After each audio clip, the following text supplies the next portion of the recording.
Yo, what's good, my fellow Magic Knights? It is your boy, Deadman Vince, back with yet another Black Clover mobile video.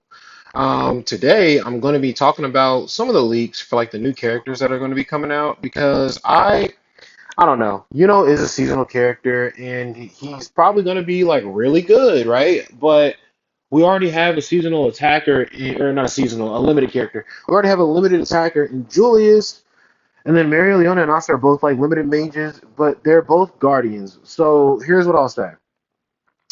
Yuno's probably going to dominate Julius just because Julius is a squishy. He hits really hard. He does have that revive, but like once you work down the first health bar, you're kind of beat. But at the same time, once you get this man Julius killed the first time, he still gets his first turn. And if he starts playing games and starts slowing down your entire enemy team, then like who knows the next time you'll actually be hitting him.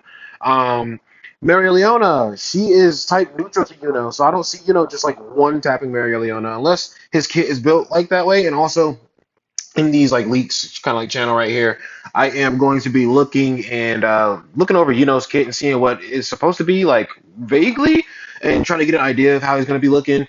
And then also seasonal Asta. Yuno's not dominating Asta. Asta's literally type advantage. Asta's literally a tanky demon. And also, this man has crazy damage when he gets down to a certain point of HP. So literally, he's going to be tapping that boy whatever. But I kind of wanted to just give people a little insight on what's coming after just so you can kind of decide. 'Cause somebody, Libe, actually, in my Discord said that he'd probably be skipping Spirit Dive, knowing him, he'll probably summon anime anyway, but like maybe he'll limit it down to a certain number, who knows. But I just want people to be aware of like things that are supposed to be coming next because I feel like people don't know the next characters that are coming until they're like announced on like the official forum or they have an in-game notice. And like I just kind of want to go ahead and take the initiative and just kind of get this prevalent on everybody's mind. So the next two characters that are coming after is actually going to be Season 11 Nozel and Kahono. So I've looked over their kits before. Kahono looks like she's basically so Konoha looks kind of like she does what Kyoto does, right? Except for instead of it buffing herself like Kyoto does, it seems like she buffs the unit like Kyoto, so Kyoto's essentially getting like a double buff. Which honestly, I don't know why the first two like iterations or the first iteration of Kahono and Kyoto didn't work that way. Like they buffed each other, or Kyoto got buffed up, Kahono gave him extra buffing, and then he like went crazy. But like it looks like they're finally about to amend that and give us like a new Kahono. Also, it seems like they've been cheesing this like party or ceremony like theme for like the past few seasons. I'm not too upset about it. Like seasonal Charlotte is good. Seasonal Magna is good for a Magna character, I'll say. Once you start talking about DPSs, they kind of all just like blur together. Most of the mages in the game are DPSs. So like DPSs are typically just kind of like, yeah, they do damage too. That's kind of how I categorize them. Some DPSs obviously do way more damage than others. When Green Yami came out, I was having a time and a half with them. But like we keep getting the ceremony theme, and like I don't mind, but at the same time, I feel like we need to start switching back up the themes again. Because we've had season 6 was ceremony Charlotte and Magna, season 8 was ceremony Luck and Yami, season 9 was ceremony Mimosa and Vengeance, and then season 10 is literally ceremony. Is it ceremony? Ceremony Noel? No, no, no, no, no. I'm a capper. It's not season. It's not ceremony Noel. It's Clover Academy. Okay, but we're already jumping back to the ceremony like type thing. So like, I'm just like maybe we need to start switching around a few more seasons, a few more themes. I don't know, but let's go ahead and just kind of like take a look at Nozel. And I will say right now, I'm actually pretty interested in Nozel, but Nozel is definitely a character that you need to get 5 star. But even still, I like how Nozel like plays or how he sounds. Okay, so Nozel skill 1. Silverthorns, it's only a single target. So if X or fewer instances of Mercury are present on self, there is a percent chance to inflict continuous poison damage on the enemy for X turns. If X percent or if X or more instances of Mercury are present on self, inflicts continuous poison damage on the enemy for X turns. If fewer instances or if more. So basically, it looks like his skills are going to be set up in a way where there's a threshold for how many stacks of Mercury you need. And once you reach a certain number of Mercury, the effects get better, or the effects are basically guaranteed, versus not having the certain number of Mercury stacks you need, then the effects are not guaranteed. So X or fewer stacks, a chance of inflicting poison damage for X turns. X or more stacks of Mercury, guaranteed poison for X number of turns. So that's a pretty cool touch. And then right here, Mercury at the start of a turn takes X% of current HP as damage. Now, that looks bad right now, but you'll see why I say you need to have him 5-star. Skill 2 is an AoE.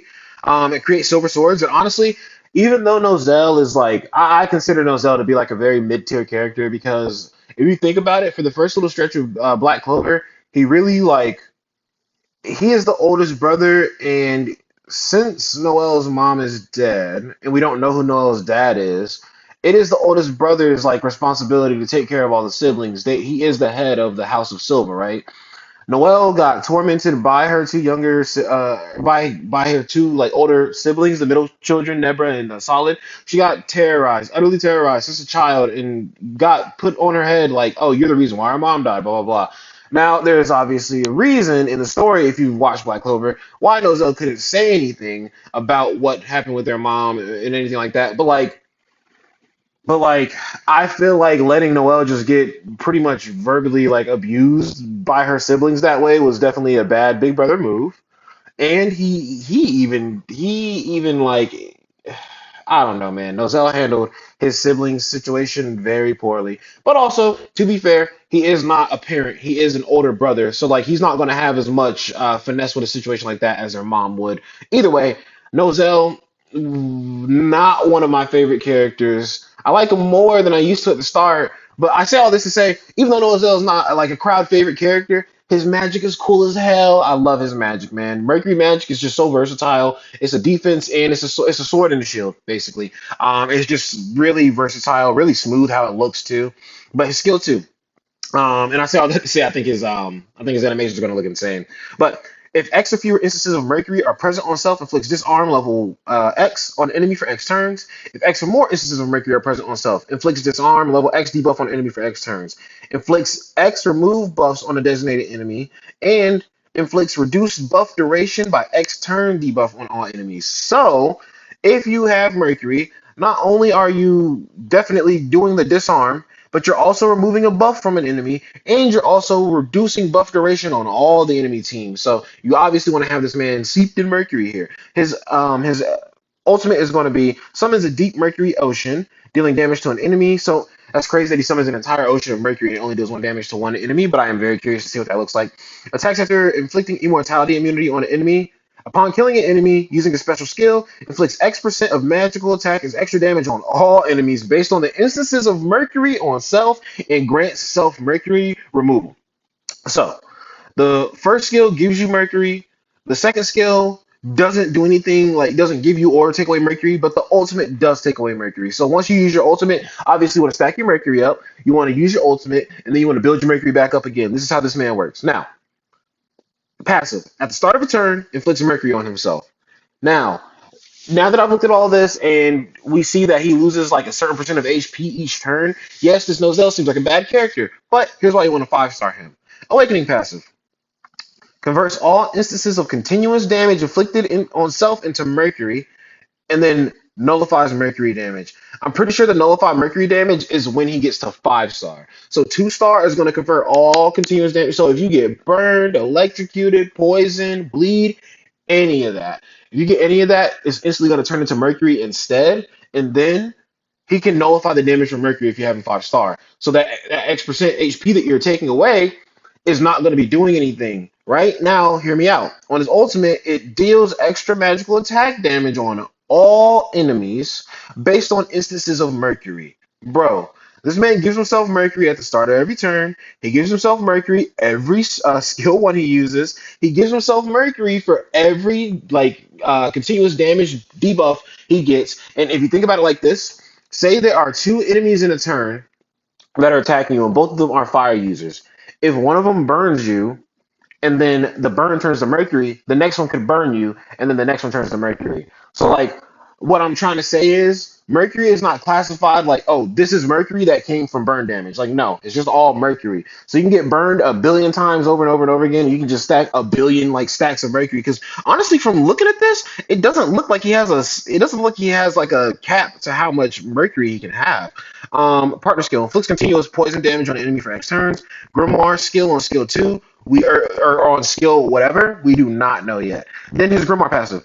If continuous damage is not present on self upon taking damage, there is an X% chance to inflict X% increased damage taken debuff on an enemy for X turns.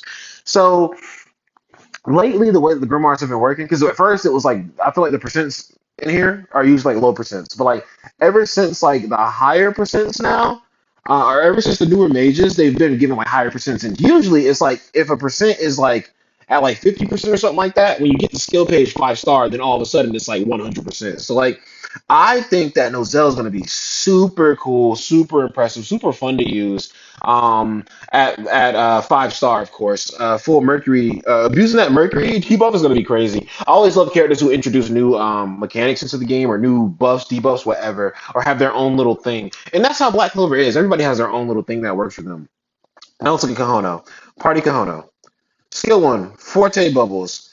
Forcefully shoots bubbles imbued with song magic dealing damage to enemy. This skill is going to grant increased. I think she's a buffer, I believe. I'm pretty sure Nozel is just Nozel is just a DPS because all of his debuffing is on himself. But like, except for some of the poison. But Kahono, I think, is a buffer. Grants an X% increased attack buff to the ally with the highest attack for X turns. Skill 2, Fantastic Melody. Sings a fantastic melody buffing an ally. X% chance to grant an ally an extended buff duration by X turns buff. Then grants an ally an increased attack level X buff for X turns. Grants an ally opening aria. What is opening aria? Increases penetration by X%, increases crit damage by X%. Upon gaining X instances of open aria, removes 5 instances of open aria, and grants festival aria. Festival aria, X% increased penetration, X% increased crit damage, and X% increased damage dealt. Now, the reason why I say this Kahono is built for Kyoto is because Kyoto has a buff called Idle Debut, and then after Idle Debut stacks 5 times. It turns into I can't remember what it's called at the moment, but literally the buff functions the same way. It stacks, I think, the same stuff that Kahono is stacking right here in her thing, but then once he gets to the 5 stacks, it goes away, and then he gets the penetration, he gets the crit damage, and then he gets the damage dealt. So Kahono is essentially going to be doubling that for him, or depending on what the percents are, more than doubling it. Who knows, right? Kahono's ultimate is going to be Kahono sings a song at a festival, buffing all allies. Grant itself an X% increased stamina buff.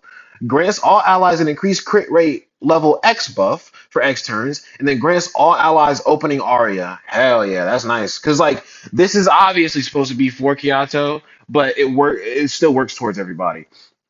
Passive. Upon taking damage from an attacker, grants an X% increased damage dealt buff to an ally with the highest attack for X damage. Awakening passive. Upon taking damage, grants opening aria to the ally with the highest attack. Upon using a special skill, grants 1 extra instance of opening aria to a designated ally. So imagine Kahono gets hit, boom, 1 stack open. If Kyato is your highest attack mage on the team, Kahono gets hit, instantly a stack of opening aria. Use Kahono's ultimate. And this is from her, yeah, at 5 star. Use her ultimate. Now this man is at 3 stacks of opening aria. Meanwhile, you're still going to be attacking with this man Kyoto. You're going to stack opening aria super fast for Kyoto. Then Kyoto is going to be stacking up his debut, yeah, idle debut thing, and then he's going to slap with both of those buffs fully maximized. And the damage Kyoto was already hitting really hard, but like with Kohono around, it's going to be insane. I got to definitely test that out. I'm ready to test that out. Um, Grimoire skill on skill two grants an SP plus X buff. So to herself, it seems, or to designated ally. Let's see her skill two again. Grants an ally. Grants an ally. None of the stuff that she does is granted to herself. All of it is granted to an ally. So I think that that SP buff is maybe for the ally. It could be for herself though. Upon taking damage from an attacker, grants X% increased favor damage dealt buff to the ally with the highest attack for X turns. Ooh. So I guess they're trying to make this man Kyoto be like the Black Asta killer, Because if you had type favorability damage and you're getting all this penetration and all this like increased crit damage and all this increased damage dealt plus increased favorability damage, I feel like theoretically Kyoto should be able to one tap a Black Asta.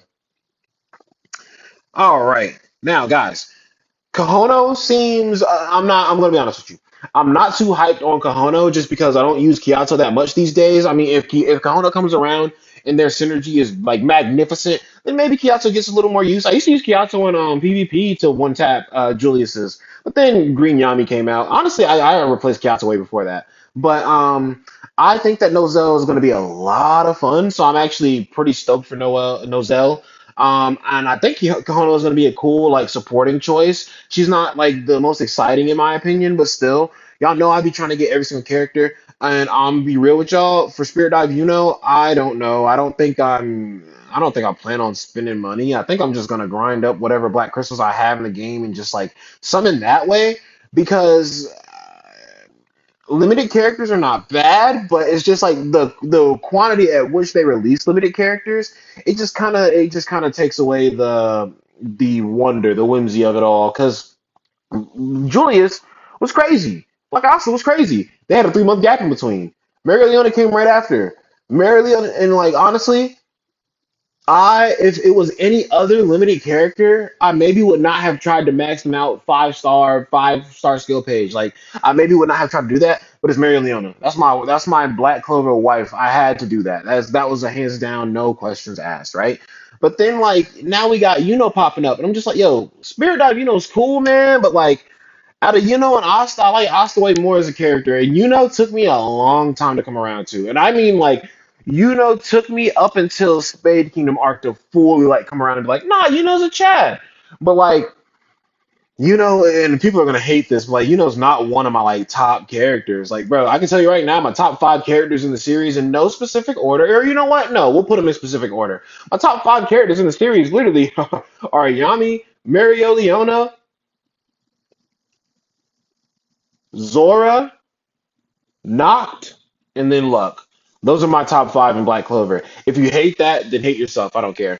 But I'm gonna read over Spirit Dive Yuno's kit now, and Spirit Dive Yuno's obviously gonna be good. It's the Deuteragonist of the series. He's a limited character, and Spirit Dive.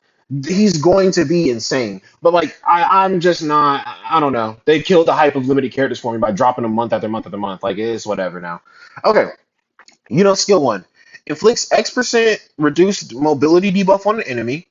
If Spirit Dive is present on self, grants X% increased speed buffer for X turns. And also, guys, the way you get Spirit Dive on is just using his ultimate. I'm pretty sure. Yeah, yeah, it is. It says right there. Skill two inflicts an X% reduced mobility debuff on an enemy. If Spirit Dive is present on self, inflicts silence on the designated enemy. So let's see. Skill one reduces stamina. I do like reducing stamina. Reducing stamina is a lot better than I gave it credit for at first because like if you really start to pay attention to who's taking their turns next, and it's just like, for instance, you have somebody who can reduce stamina. Maybe the Witch Queen is going to get a turn off, and then Asta, your character that reduces stamina has a turn in between her and Asta, or maybe the character goes before that. That way, the Witch Queen can use her ultimate. She can put Asta into that mode. But if you have, oh, did maintenance just start for the game? If you have um a character who can reduce stamina, then you can reduce Asta's stamina, one, so he's not attacking right after the Lich Queen. Two, if you have somebody strong enough, you can probably kill Asta before he gets to even get that attack off. So it's all depends on like how you're using the characters, how the match goes, of course. But like I do like stamina reduction, so that's very good. And what's even better is that the stamina reduction literally comes naturally. That's not even from having Spirit Dive. The increased speed is very good though for Spirit Dive because the higher your speed, the more your stamina is going to fill up. The faster you get your turns back, the faster you can start loading back up that ultimate. Because how long does Spirit Dive last? I don't even know. Skill two inflicts reduced stamina, and then silence. Silence is good as well because, for instance, say Black Asta does get put into anti magic, and maybe you can't stop him. If you can silence him, you can minimize the damage from your entire team getting swiped to just one person getting swiped. And there's a chance that one person might live because Asa's skill one doesn't hit as hard as his ultimate. But silence is always good, not even just for handling Black Asa. Silence is good in general. Okay, ultimate. Inflicts total silence on an enemy for X turns. Great stuff. Inflicts Spirit Dive on self for X turns, and then grant self an X% increased speed buff for X turns. So two different places that we're boosting our speed. I do like that. Spirit Dive awakens Yuno's true powers. That's fun. That's fun because anti magic actually has a description to it. Spirit Dive is probably gonna be like cheese tier mechanic. Passive. At the start of the turn, grant self Blessing of the Wind Spirit. Blessing of the Wind Spirit increases damage dealt by X%, stacks up to X times. And that's crazy because it stacks up to X times, and I don't see anything in here that says removes Blessing of the Wind Spirit. So Yuno's gonna be absolute cheese. Upon gaining Spirit Dive, grant self invulnerability for 2 turns. Now, to be real with you, I feel like it just says invulnerability right now because that's kind of like what they have in the game. I feel like eventually they're gonna add in like a dodge type of thing, and like not even like dodge and invulnerability would be different because invulnerability you take no damage, dodging you take no damage, but at least it makes the effects feel different, right? If 3 billion characters in the game all have invulnerability, it's going to feel like a very stock standard, very boring thing. But if you have some characters that have invulnerability and some characters that have dodge or whatever, right? It feels different, even though it's basically the same effect. Like look at Dokkan. A character can dodge in Dokkan, a character can transform into Dokkan and just take the hits and take no damage. But like they're at the end of the day, it's the same effect. They're taking no damage in either position. But the difference is the way that it happens, and it makes it feel cooler because there's a variety of ways that things can happen, right? So Awakening passive. Upon gaining Spirit Dive, grant yourself a vulnerability for X turns, and then at 5 star, at the start of turn, grant yourself X SP plus X buff. Ooh, yeah, yeah, yeah. You know it's gonna be toxic, especially if you get him 5 star and he's just giving himself more and more SP. Then you're gonna just be spamming his ultimate and spamming Spirit Dive, man. Oh my gosh, Blessed by Mana is stupid. Blessed by Mana. So when I first started watching Black Clover, every time I made a video about Black Clover or anything like that, I used to have like a meme that was like blessed by Mana because it's just like, bro, you know it's so cheese, but it's whatever. Partner skill. Attacks after removing immortality from an enemy. Beautiful. That is beautiful. Oh my goodness. And then on skill 2, inflicts barrier immunity on the enemy for X turns. So his Grimoire upgrade on his skill 2 is he makes it so that enemies cannot get barriers. So if Yuno gets his turn first, how fast is he? I want to see his stats. I need to see how fast he is. But if Yuno is probably going to be getting his turn first.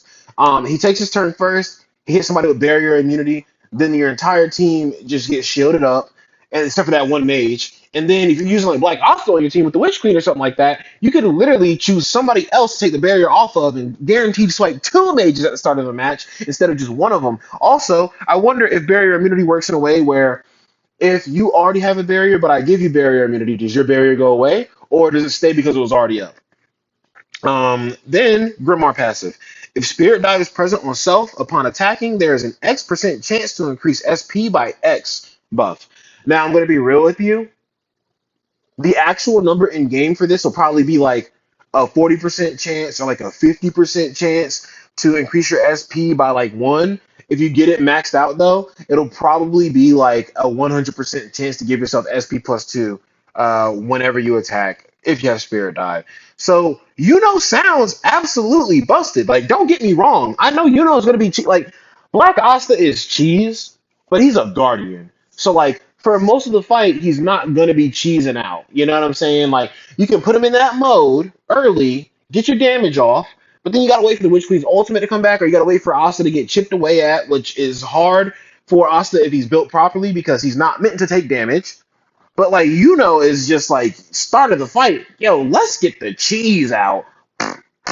Yeah, like ridiculous. Like gonna be hilarious, honestly.